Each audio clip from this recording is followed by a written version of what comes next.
Hey guys, Hayden Matthews here from Good Games Brisbane. I thought I'd show you off my regional deck profile from the weekend. As the format's pretty much ending and a lot of other stuff's going on, obviously things are going to change, but I thought this deck was pretty cool. First, a few shout-outs. First one to Nexus, especially to Andrew Mossiter, one of the judges for the day. I think he handled the day really well considering what was going on. Very professional, very impressive, and like it'll be no surprise to me if he's one day one of the head judges of Australia.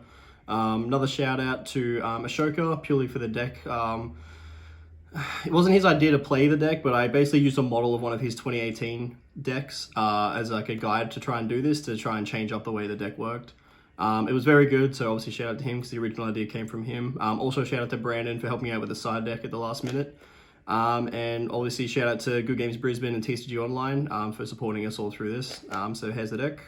So all the basic stuff first. So 3 Tiger, it's literally Reborn. 3 Chick, 2 Martin, 1 Emerald Bird. All this is normal. This card's actually crazy. Like, getting the effect every time you use Redoor's effect is really good. The one difference I played was Black Sheep. Because of the nature of the deck, I mill a lot more. So I hit Tigers and stuff that you want in your hand. So this actually has an effect that adds this back from hand when you discard it. Also, when you mill it, it also adds back Tiger from either grave or extra deck. So it just has a lot of capabilities on that. The Honorary Lunalight, Zephyros, obviously searchable. The other engine I played in this was the Time Thief stuff. I actually don't think this card's very good. I think the trap is really good, and I think this is okay when you draw it. In the deck, you can also Curious send this to Garrus it back to guarantee the trap. But in future, like I'll probably just play 3 trap and 1 of this, honestly. Like having the traps in the deck just means you have something to equip with Perpetua. But like this card, I don't know, like it wasn't very good for me. The card in general is okay, and I like the engine because it was like the best board I could make had both Time Thieves. However, I don't think this card's that great. The Spice, 3 Wolf. I know this seems insane, but with this Lightsworn engine, I deliberately played, like, it's only 6 on paper, and obviously playing 3 charge and 3 recharge. So even though there's only 6 monsters, there's multiple ways to get to these cards, so this becomes way more live than normal. So dead drawing these bricks rather than the other bricks you would normally play, say like Double or Nothing or something else in the deck. It's kind of mitigated because it's kind of like drawing the same card, except at least you can discard the Lightsworn cards off recharge. And when you're resolving multiples of these cards, you literally cannot lose because literally all the deck is good in the grave. Nothing's once per turn effect. These aren't once per turn effects. Neither are the Lunalight cards. Like, it's actually crazy. This is actually, I literally normal summoned this more times than I normal summoned Chick over the weekend. Only like once or twice I drew both together and I had to summon the Chick instead, but this was still very good. I know playing 3 recharges, only 6 Lightsworns is kind of like a low number, but you also have 3 charge and also 3 tanky, which can search Wolf or Felice. So like the consistency is also there, and it's actually just makes the deck way faster, and you have way more options to push through hand traps. Obviously, you also play 3 Burial Goods to get the spells and traps engraved if you don't mill them. 3 Perfume, pretty standard. Obviously, this card's insane. Not once per turn. Reborn and Rotor is just crazy. Foolish and Reborn. Power spells, you just need them. And then for traps, I played 2 Retrograde. Like I said before, I'd probably play 3 of this and 1 of the Winder in the future, maybe to try that instead. But with the deck changing with the new format, it seems kind of irrelevant. And you play the 1 Serenade Dance. Just, yeah, really good mills off the thing. Just 40 cards. Extra deck. This was the hardest part about the deck because you have so many options with this type of deck. But this is what I decided on. So I went IP. IP plus Borrow Sword. Makes it very difficult for certain decks to clear. Like the Shadowell deck can't really deal with it unless they have Gravity Controller, and if you force it or negate it, then they can't do anything. I chose to play Drumadol purely because back row is like a problem for this deck sometimes, and because I can mill so many cards, I can just do this for free a lot of the time. Unicorn just for clearing problem cards and making IP better. Curious, the best Link 3 in this deck, obviously hitting value cards, and you have so many more mills that you can hit that are really good. Appaloosa, the main board you make ends like the best board you can make is like Appaloosa for 3 or 4, both Time Thieves live with the trap, and also like a Biguska or a Dweller or a Tornado Dragon, depending what you do. Brawl just for winning games because you're not playing Utopia Double, this becomes your main win con.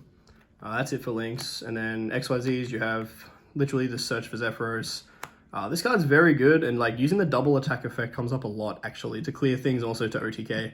Only once I had to do the draw effect just to get a Zephyros out of my hand, and I got nibbed anyway, and that was my only loss. Dweller, absolutely insane. I really like Perpetua, especially with the Redoor combo. Like, these two together are just really crazy with the traps in the deck. And like one time I just wanted an extra trap so I could make this live again to spin another card. Minerva, I made it a few times, but I made it against my friend in one round and milled Wolf, Felice, and just drew into like Reborn Tiger and just destroyed him, but purely because just I milled good with this, and then that was just game over. Tornado is also a combo piece. It's probably the one you make the most, actually, when you enter the board, because you can pop Tiger, then get it back, and then since you have so many ways to get the Tiger by milling and getting the spells engraved, and even with Black Sheep, popping the Tiger to get an extra card is very valuable, and then this can outlay Mystic Mine in response and stuff like that.